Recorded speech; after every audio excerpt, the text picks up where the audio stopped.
మీరు పెద్ద గొప్ప ఏం కాదు. బైబిల్ చదువుతా సార్, దిండి కింద పెట్టుకుంటా, కారులో ఫ్రంటే ఉంటది, డిక్కీలో ఉంటది బైబిల్, నా మొబైల్లో ఉంటది బైబిల్. అరే అది కాదురా, తీసి చదివినా అంటే టైం లేదన్నా, టైం లేదు. బైబిల్ ఎక్కడుంది అని అడగట్లా, దిల్లోకి వెళ్ళిందా అని అడుగుతున్నా. అర్థమైందా? దిండి కింద పెట్టావా లేదు కాదు, బుర్రలోకి ఎక్కిందా లేదా అని.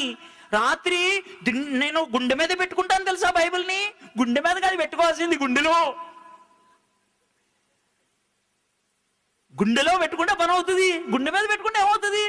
లక్ష సబ్బుకొని రేపర్ ఇప్పకుండా దిండి కింద పెట్టుకుంటే బాగుంటది, వాసన పడుకోవడానికి.